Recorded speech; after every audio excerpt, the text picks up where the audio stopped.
Welcome to all. You might have listened for the last series. The discussion is upon 21st century skills. And in today's session, the topic is methods and techniques for developing life skills. And this topic is part of the course MAAE 006 Adult Learning and 21st Century Skills, which is one of the courses of Master of Arts in Adult Education. Why this 21st century skills is coming important? It's because intelligent quotient alone is not enough to get recruitment in today's changing world. What is important? We need different types of skills. And in this session, along with me, there are two research scholars, Ms. Vaishali Anand and then Ms. Aditi A. Welcome to both of you. And we will discuss about the different kinds of methods and techniques that we have to adopt for life skills. So the objective is to define the concept of life skills and to develop understanding about the methods and techniques for developing life skills. When we listen to the term life skills, what is coming in our mind is two words: life and skills. Why skills are needed in life? As human beings, we are living in our day-to-day life.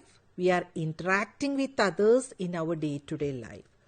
So, as a human being, we need personal skills. And as we are living, or we can say that human beings are social animals. So we have to interact with others, or we are living in a society. There comes the importance of interpersonal skills. When we combine the life and the skills together, how we can define the term life skills? When we think of the life skills, they are essential abilities needed to handle everyday challenges effectively. And more than that, we can see that these life skills are the core skills that are needed in the day-to-day life to handle complex situations, to interact with others, and it also helps, it is able to acquire through learning skills and different competencies. And when we look at the life skills, we can see that it helps individuals to achieve personal, social, and professional success. Let I quote Robert Greene, who stated thus: "The future belongs to those who learn skills and combine them in creative ways." So the life skills is important. And what are the key life skills? When we look at it, we can categorize it as self-awareness and empathy, communication and interpersonal relationships, critical and creative thinking, problem solving and decision making, coping with emotions and stress. And when we look at these categories, what is coming in our mind is there are personal skills as well as the skills necessary while we interact with others. As in the case of the personal skills, self-awareness is important, empathy is important, and when we look at the 21st century skills, which is categorized into three types, that is the learning skills, literacy skills, and life skills. When we think of the learning skills, we can see the categorization comes under as critical thinking, creative thinking, communication, collaboration. Whereas when the literacy skills comes, we may classify it as information literacy, media literacy, and technology literacy. And when it comes to the life skills, we can remind the acronym FLIPS, which stands for F for flexibility, L for leadership, I for initiative, P for productivity, S for social skills, and E for emotional skills. So there we can see a combination between these 21st century skills, how much it is important when we think in terms of the life skills. So the life skills, it helps a person to become healthy and to acquire many competencies. And it improves decision making and adaptability. And it also prepares individuals for success in the 21st century. When we try to define life skills, WHO, that is World Health Organization, defines life skills as the abilities for adaptive and positive behavior to handle everyday challenges. And these life skills, it is developed through learning and life experiences, and it is used in real life situations, not only in our learning process, it is also important in employment, business, and daily decisions. So we can see that as a person, we need some personal life skills, and after getting knowledge, we are going to the workplace context, and in that context also, we need different types of life skills. What are the key functions? When we think of the key functions, we can state that it helps in adjusting to changing situations, encourage a positive outlook on life, enable effective problem solving and decision making. And what are the competencies? Or we can state it as core competencies, that is creative and critical thinking, communication and interpersonal skills, empathy and relationship building, coping with stress and emotions. So what are the impact, or we can state that the overall impact of life skills, that it leads to change in the values, in the attitudes and action, what action we will take. It helps to decide what to do, when to do, and how to do it. And it leads to a healthy, productive and successful life. So this is very much important. So we have seen what is the concept of life skills, where it combines of two words, life and skills. Now the discussion is upon the types of life skills, how we can define or classify life skills. Especially the classification was given by UNICEF, UNESCO and WHO, and they have divided the life skills into three categories: social skills, thinking skills and coping skills. And when we think of these social skills, I have told you in the beginning that I have stated that what is important, social skills. Why is it important? As we are interacting with the people that is living in society, and in every day we are interacting with each other. And social skills, it is important as we are living in a society, how to interact with each other and how to respect others' viewpoints. All these things are coming important. Next category, when we look, that is thinking skills. When we think of these skills, there comes, what is thinking skills? We can state that they are the mental activities that help us to internalize the information, and those information how we are transforming and translating to others. And in thinking skills, what is important?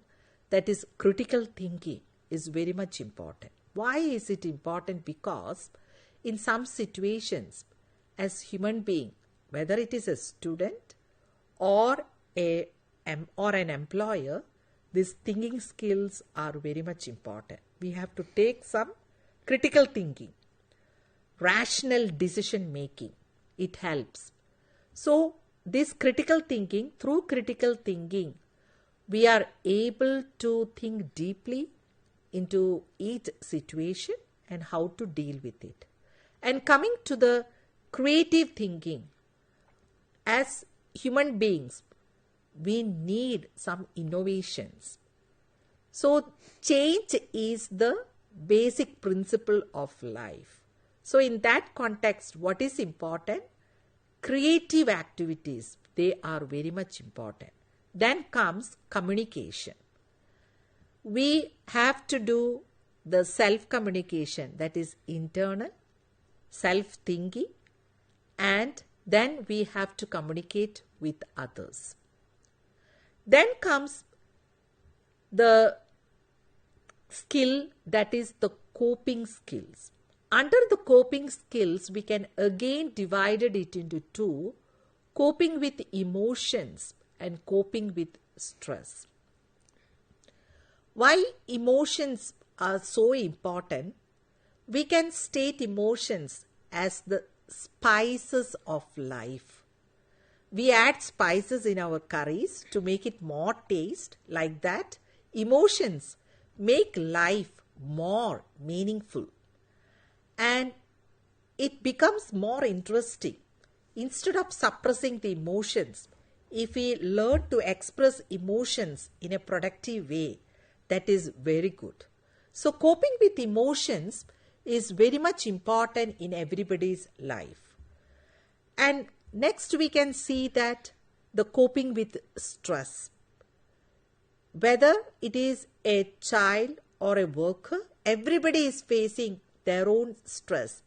When the body demands, the demands is above the energy of the body that we can manage, then stress will arise. So how to cope with stress? That is very much important. Hence, the types of life skills can be categorized as social skills, thinking skills, and coping skills. And we have to think that the types of the life skills we have explained, and this course is meant for the adult learners, and we know that the andragogy, that is the teaching learning process, how to teach the adults, it's known as andragogy. It is completely different from pedagogy, that how do we teach the children. Hence, the way to develop life skills among adults is also different. Vaishali, Anand, could you please explain about how adults learn life skills? Absolutely, ma'am. Before actually explaining on how adults learn life skills, I would like to give a brief on what exactly adult learning means. As ma'am has already pointed out that it is called as andragogy, which is different from pedagogy, in which the focus is on the learning of the adults. Now, the way adults learn and the way children learn, it's very different. Why? Adult learning is basically the process by which the adult learners, they gain knowledge, skills, and competence. There are certain characteristics of adult learning. As I have already mentioned, it is different from pedagogy. So, the three characteristics are learner-centeredness, humanist philosophy, and self-directed learning. If I talk about learner-centeredness, the term itself explains that learning has to be centered for learners. So, learners are the center and focus of complete teaching learning process. By this I mean that whatever learning that is going to happen, learners' needs has to be catered for that. Next is humanist philosophy. Now this philosophy says that individuals are naturally capable of learning and growing. So that is again one of the characteristics of adult learning. Third is self-directed learning. The term itself explains that learning has to be self-directed. That means that adult learners has to be involved in their own learning process, and they must have to be being responsible for their own learning. All these characteristics in a holistic way become the major base for adult learning. Now, motivating children to learn and motivating adults to learn is way different. If I talk about motivating adults to learn, because this session is focused on adult learning, so there are certain things that are need to kept in mind for this process of andragogy. First is real world application. Whatever you are teaching an adult, it has to have a real world application. If the adult learner is not able to apply their knowledge, skill or competence in their real world or practical application, then they will not be motivated to learn that skill, competence or any of the knowledge. Next is prior knowledge. Why prior knowledge is important here? Because being adult learners, they have already come far across with their experiences, with their learning, with their knowledge, with their skills and competencies. So adult learners, their prior knowledge, their previous knowledge has to be acknowledged, respected, and new knowledge has to be built in relation to that, so that their prior knowledge do not feel isolated. Next is they need to feel safe in their environment. Learners, be it children, be it adults, if our learning space is nurturing us, if it is giving us positive vibes, if it is giving us good emotions, if it is indulging us to get involved in our own learning process, then we are more motivated to learn. Next is relevance in our lives.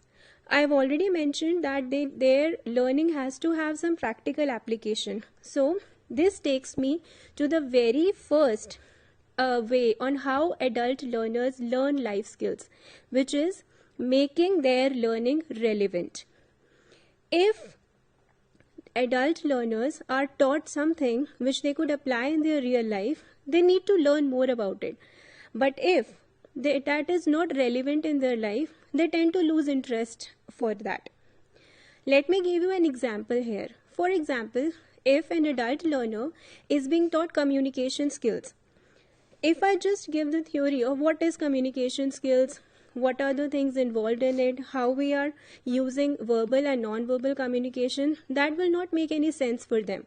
But if I contextualize it in their own working space, for example, for teachers, if I teach them these learning skills of communication via providing them simulation of classroom environment or parent-teacher meeting interaction simulations, in that way they would learn it in a more better way. So it has to be relevant. Then there are certain strategies which can be used for making learning relevant. First is we need to use real life examples. Then we need to provide them practical tasks so that they can apply their knowledge. Then we have to ask learners on how they can relate of the different skills to their own contextual scenarios. Then why is this important? Because relevance increases motivation. It engages them and prepares them for their real life scenario. And it caters to one of the characteristics I have mentioned, which is learner-centeredness. Next is teach through disciplines. By discipline here, I do not mean we are punishing them or we are giving any sort of bad behavior. Discipline here rather means that they have to be taught on how to self-regulate themselves in a classroom or in their real life contexts. So discipline in adult learning means structured and respectful learning environment, which means that quality of being able to behave in a controlled way. So, for example, if I am introducing an activity for adult learners, so proactively, that means before starting of the session, I need to provide them certain rules, like they need to listen to others, they need to respect every opinion, they need to manage time properly. So before training session, if I provide them these kind of disciplinary rules, so that is going to increase the learning outcome. There are certain strategies for teaching through discipline. First is setting clear expectations, then encouraging self-discipline, then balancing empathy and structure, and teaching their behavior proactively. Proactive teaching is one of the major ways for teaching through discipline. Proactive teaching means that presenting and helping adults practice appropriate aptitudes, attitudes, and behaviors beforehand. Here there are two main elements of teaching discipline. One is empathy, another is structure. Empathy. Empathy means simply being in someone's shoe.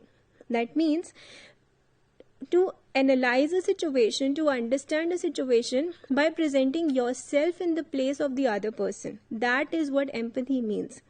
It helps us to know the learners, it helps us to perceive what are their needs, and also it helps us to hear what they are actually trying to say.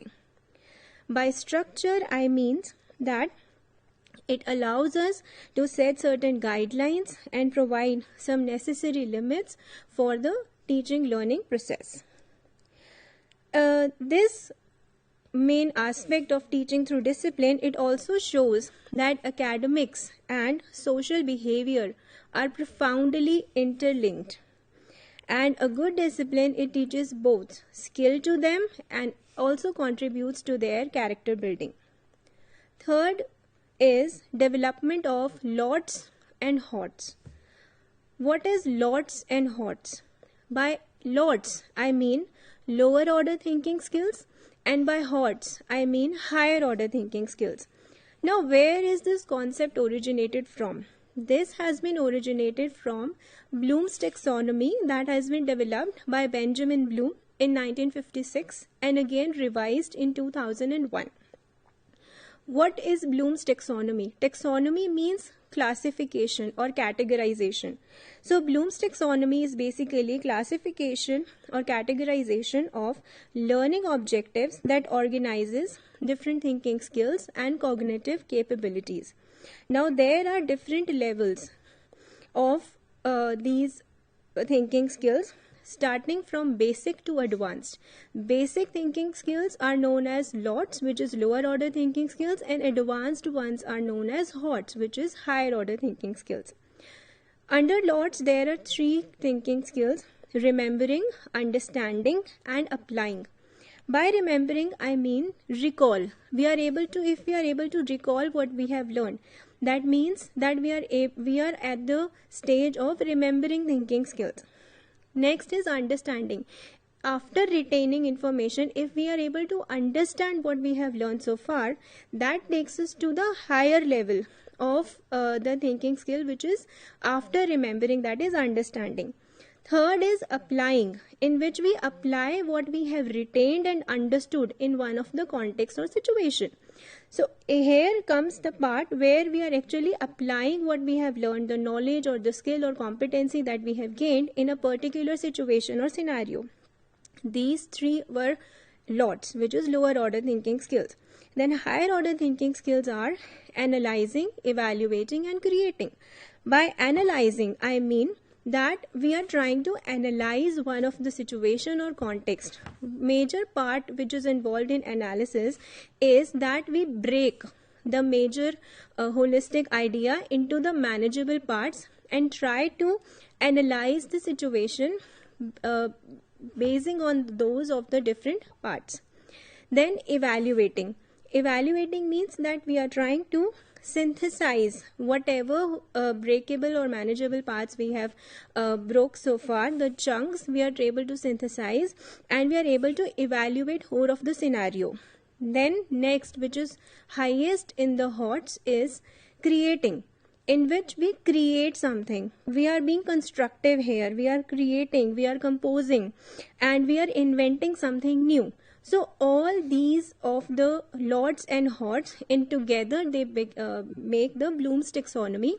And why this is important, that adult learners, for them, both of lots and hots need to be balanced. So they need to be taught the basic thinking skills as well as the advanced thinking skills. Next is encourage transfer of learning.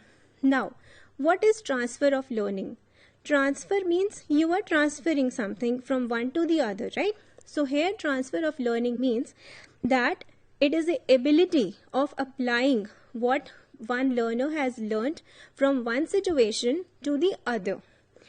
There are different types of transfer. There are majorly two types of transfer. One is near transfer and one is far transfer.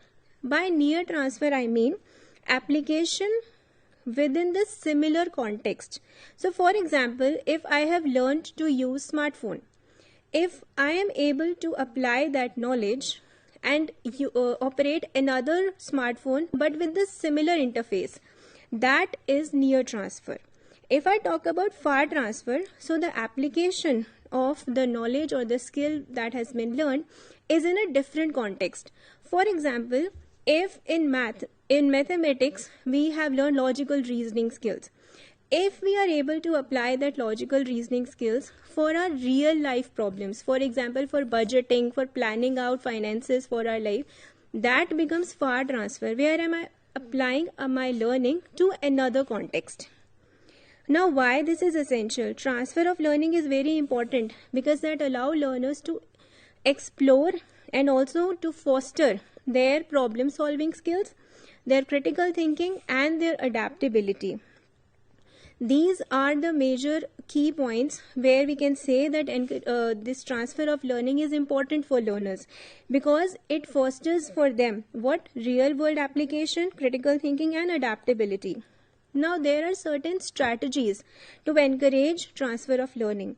First is contextual learning, then interdisciplinary approaches, then problem-based learning, metacognitive development, active learning techniques, feedback, and reflection. Contextual learning. Contextual learning means that we are transferring our learning in a particular context. So, for example, if I have just read some of the case study and a similar sort of case study I again read, so I can actually transfer the learning that I have gained from one case study to the other case study. Similar are the cases with the simulations. Then interdisciplinary approaches, that we can actually apply what we have learned from one discipline to the other discipline. Problem-based learning, metacognitive development. Metacognitive means thinking about your own thinking process. So reflecting on our own thinking process, being self-aware also becomes one of the part of transfer of learning. Then active learning techniques, for example group discussions, quizzes, hands-on projects. Then feedback and reflection, that means transfer of learning needs constructive feedback and reflection. Fifth is learning to learn. Now this is very important. Why? Because I have already mentioned that one of the characteristics of adult learning is learner-centeredness. So if I am teaching learners on how to learn, that makes them as the center of their own learning process. Learners here learn by teaching others. It enhances their deep understanding and also retention of the concepts and ideas that they have learned. But here, one of the very important aspect to play important role is on the growth mindset. Learners has to have growth mindset in order to learn how to learn. What is growth mindset? Growth mindset is a belief that abilities can be improved with effort. So learners have to have that thinking in their mind that I can improve myself and I have the ability on improving myself if I put little effort on that. So growth mindset, via that only they can learn on how to learn. This is very important because it encourages on how to face challenges, and learners here learn from mistakes and they maintain the quality of perseverance. Then This helps make learners independent because they are taking account of their own learning. They are become self-directed and they become efficient learners. There are certain things which are involved in teaching learning to learn. First is that learners here are involved in researching about the topic. Then they are involved in understanding the concepts clearly, because after researching only they will be able to understand the intricacies of certain concept. Then they organize the information and then they present their ideas in a more concise and clear manner. There are certain pointers which point out about the importance of teaching learning to learn. First is that teach learning to learn. It promotes active learning instead of just passive listening, because learners are getting involved in their own learning process and they are self-directed learners here. Also, it develops communication skills and confidence. Also, it encourages responsibility of one's own learning. Why is it important? What is the educational significance of teach learning to learn? First is it supports academic success, because if learners are self-directed for their learning, they know on how learning has to happen, what are their responsibilities and involvement. So they tend to have more academic success. Also, it builds lifelong learners. It improves adaptability in changing environment. So Vaishali has stated about some ways how adults learn life skills. In the beginning, I have stated life skills we are learning through experience. Aditi, could you please supplement some more ways how adults learn life skills? Yes, sure, ma'am. So, adding to what Vaishali ma'am has said, there are other ways to which adults learn life skills, and this includes by addressing misunderstanding, by promoting teamwork, by making full use of technology, and by fostering adults' creativity. So, I'll talk about these one by one, and the first one is addressing misunderstandings.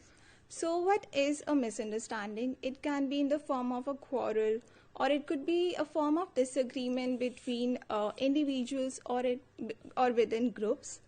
So, how can we address these misunderstandings? So, it can be resolved in a step-by-step process.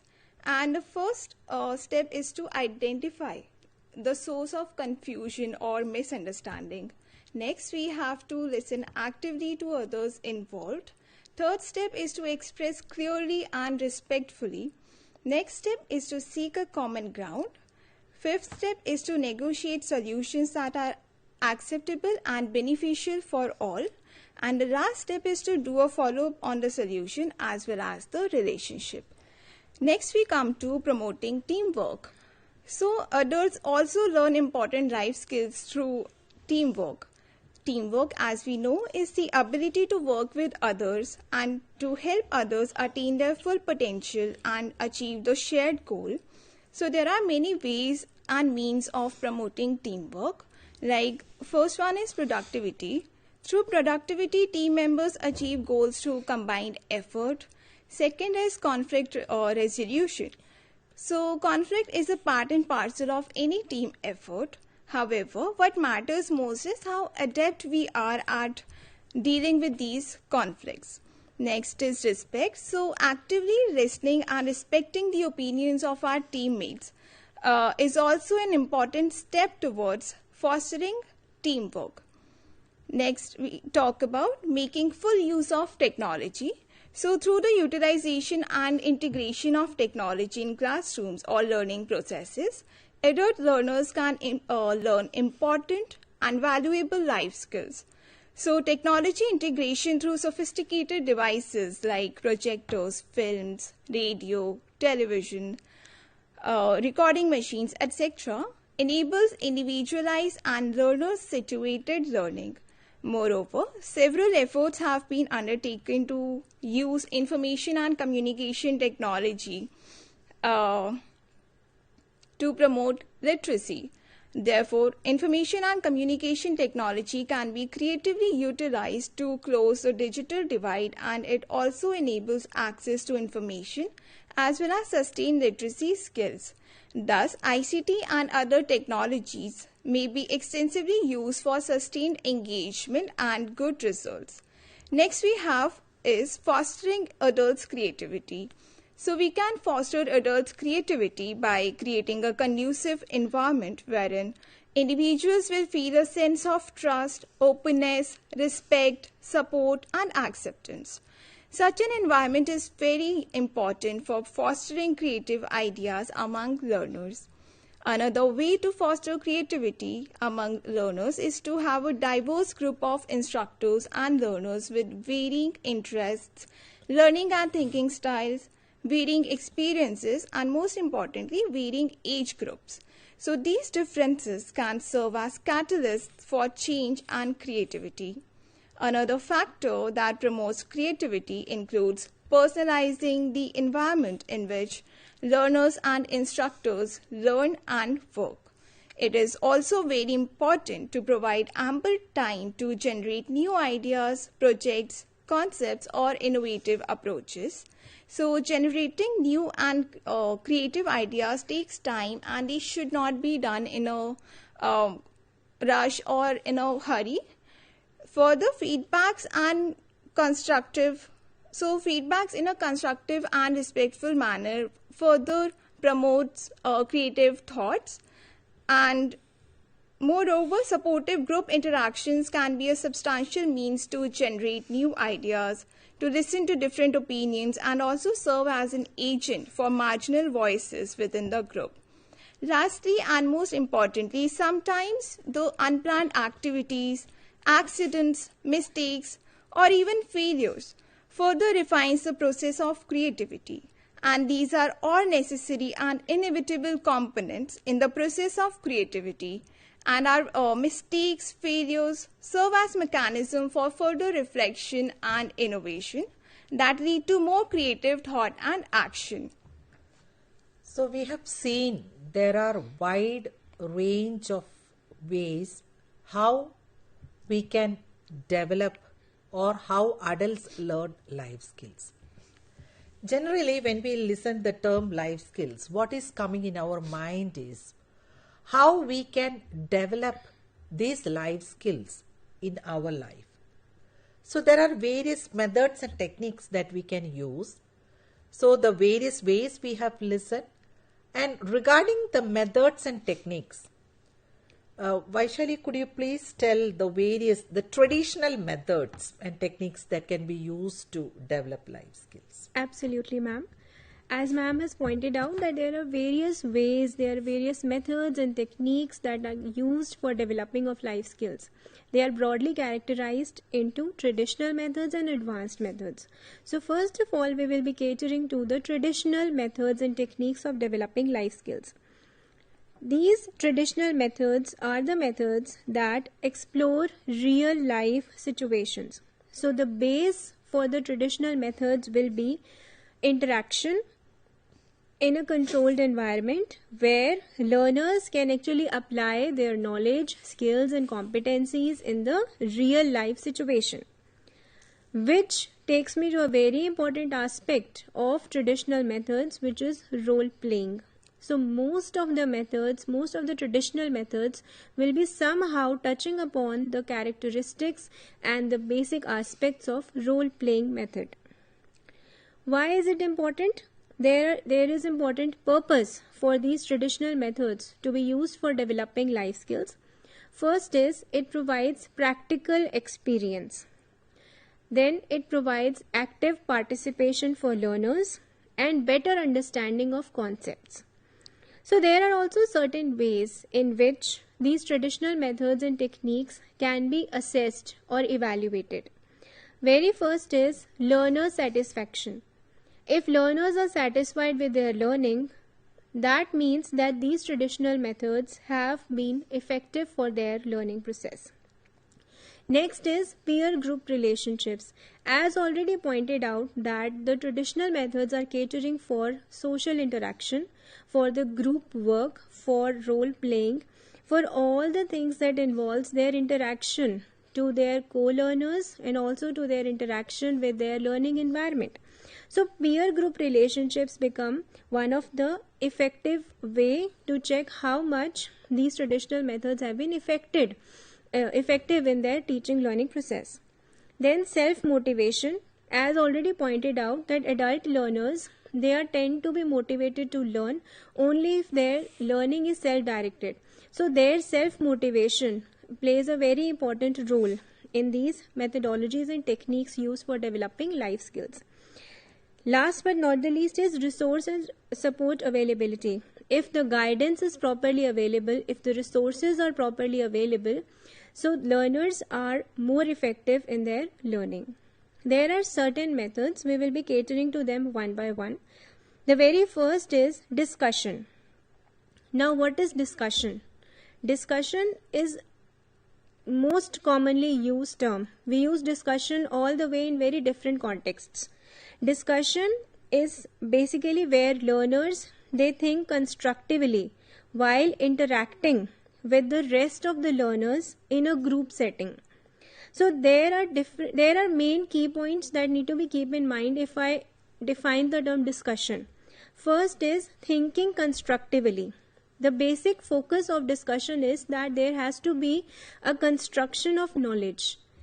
Next key word here is group.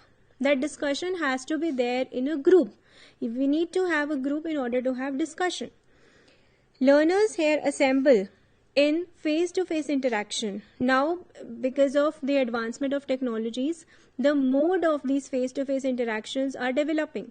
Initially, it has to be just the physical interaction where learners have to gather in a physical mode.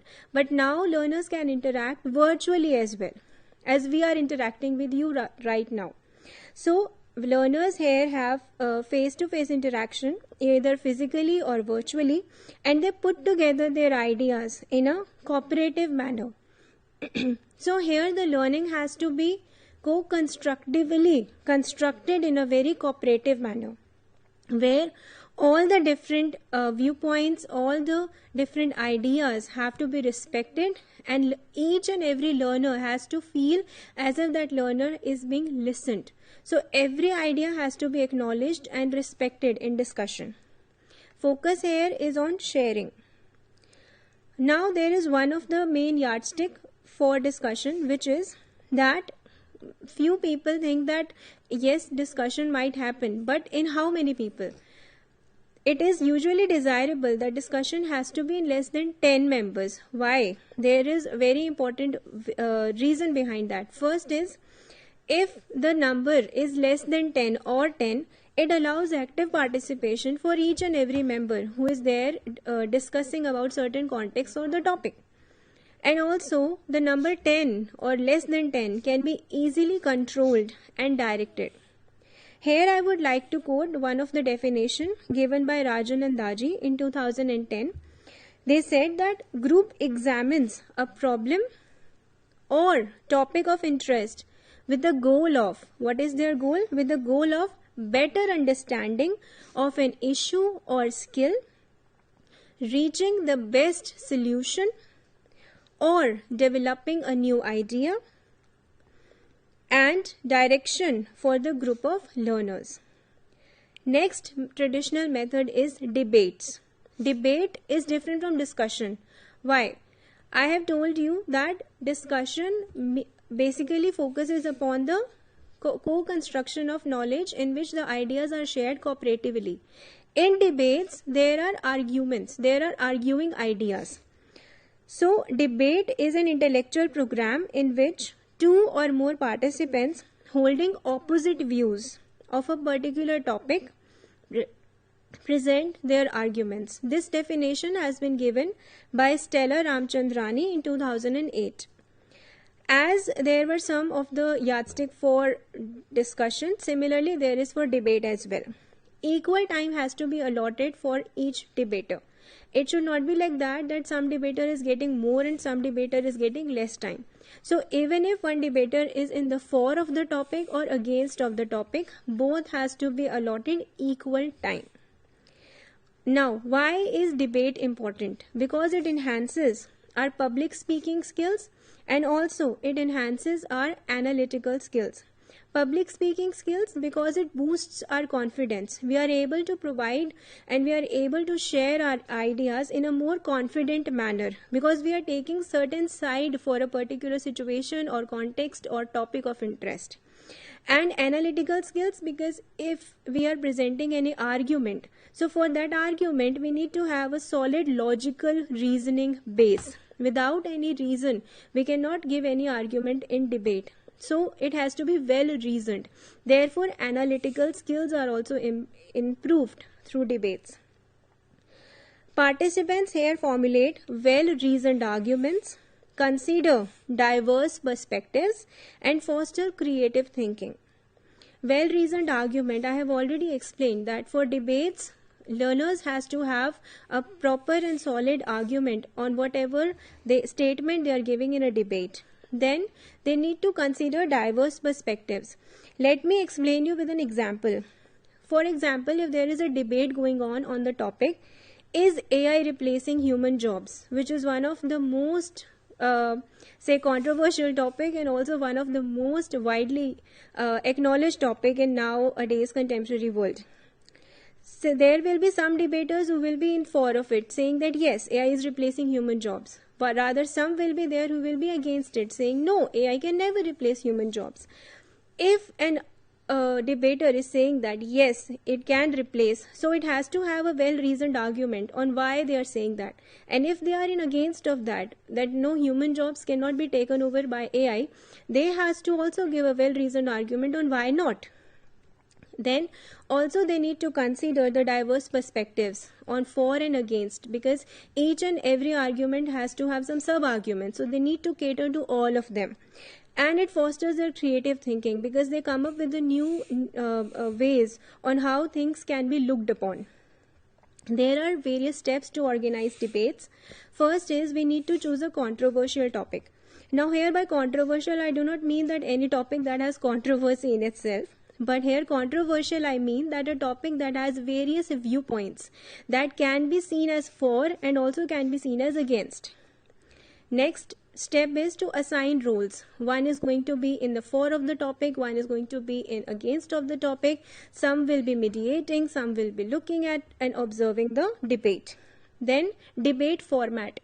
Every debate format has to have an opening statement, cross-examination, and then a closing argument.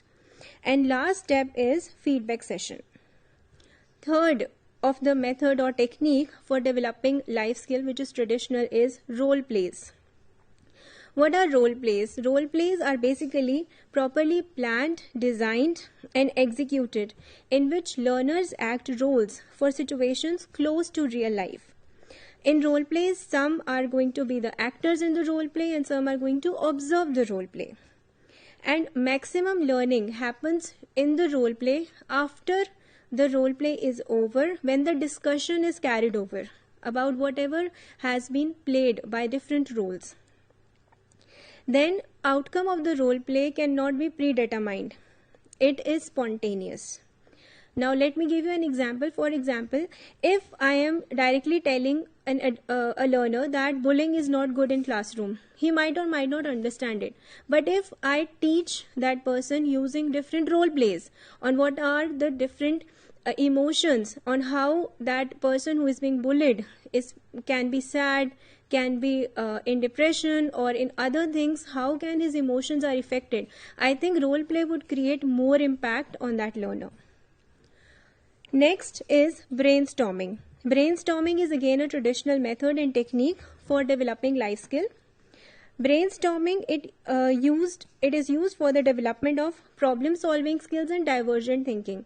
Divergent thinking, because brainstorming, it means that we are going to have a discussion in which each and every person is going to put their input in that, feeling free to share their ideas.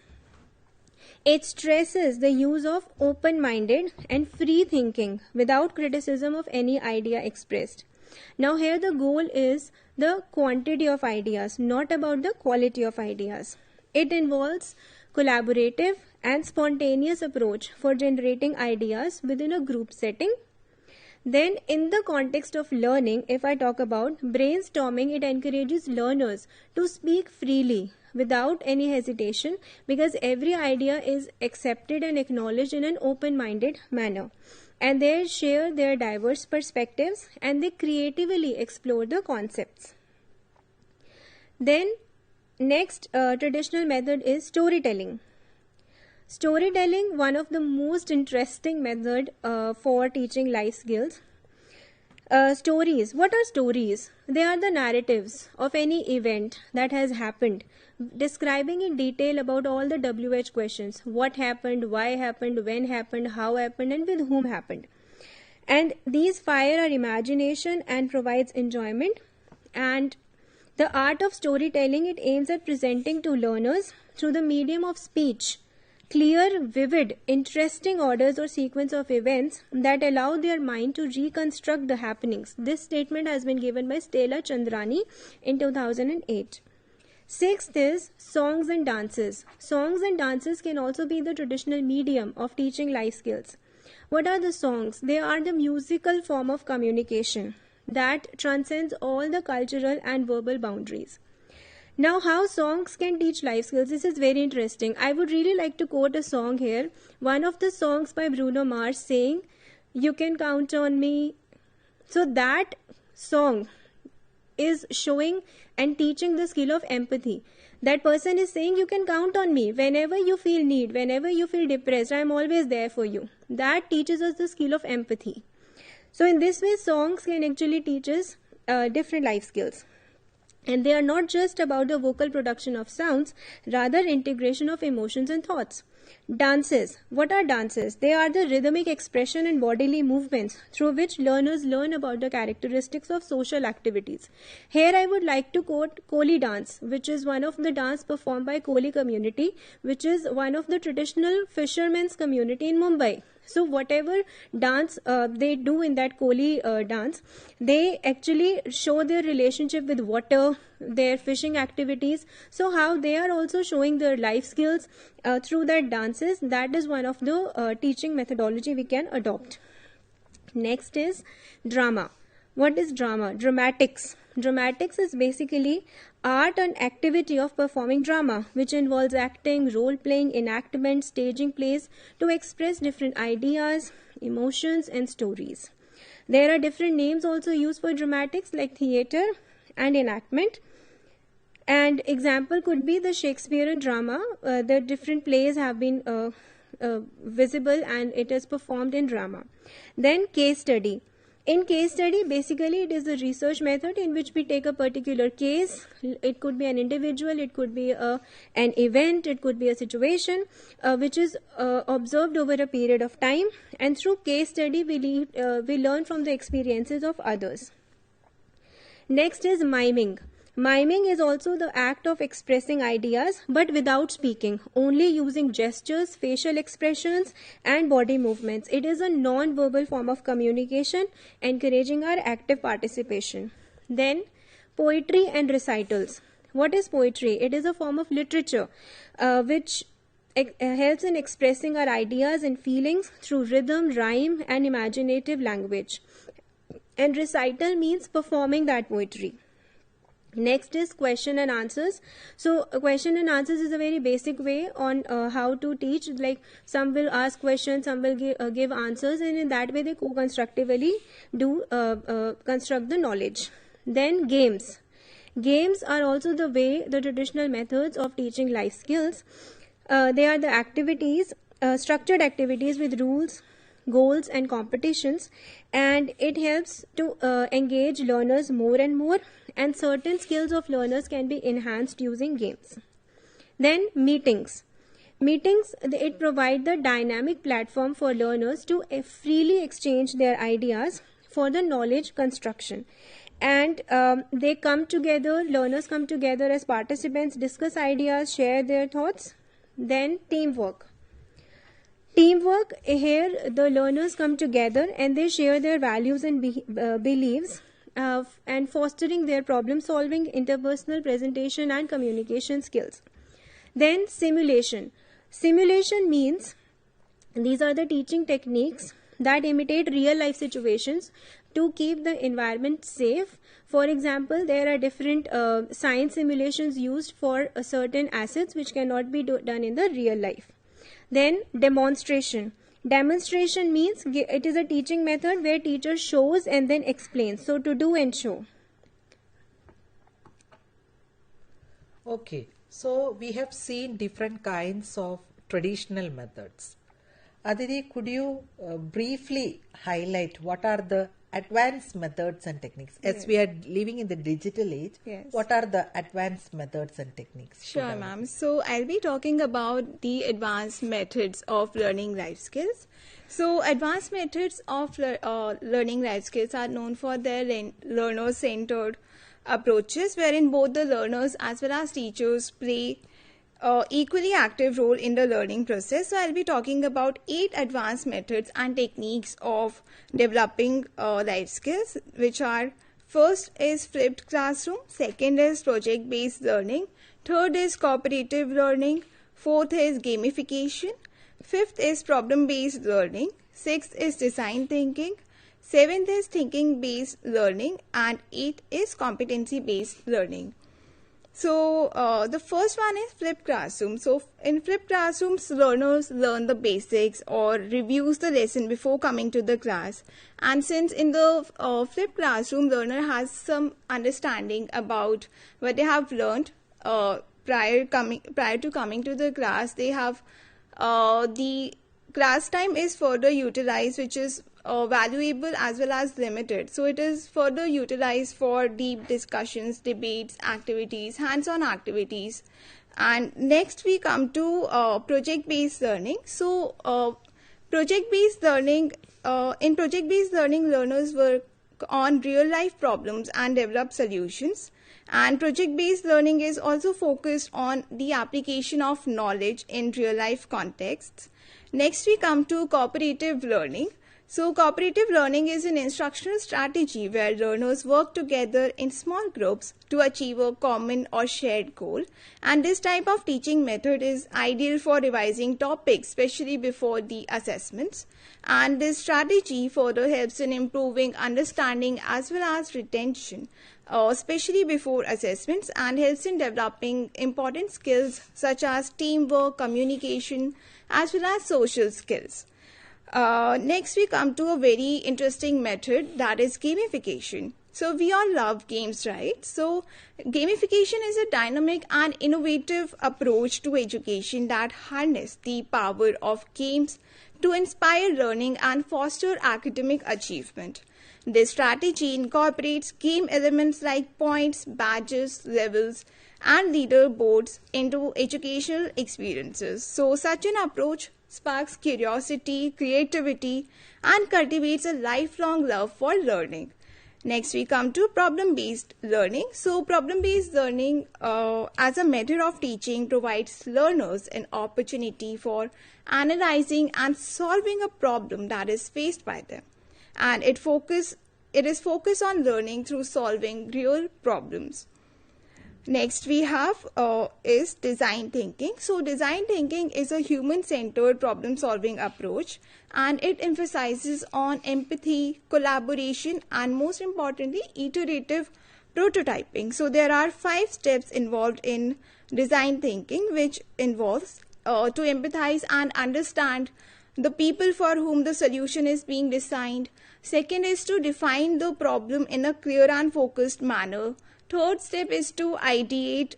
So this step includes brainstorming as many possible solutions as possible.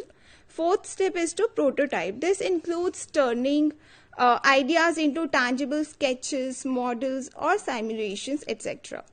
And the last step is testing. So here the designers test their prototypes in the real world scenarios and gain feedback from the end users, and they constantly improvise on the prototypes based on the feedback. That is why it is known as iterative prototyping.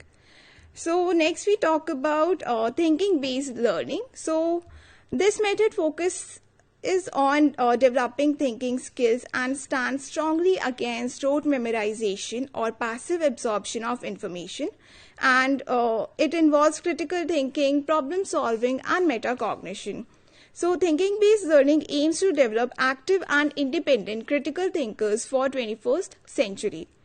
Last we talk about competency based learning. So this method is based on acquisition of specific skills, knowledge and abilities rather than mere or timely completion of the prescribed coursework.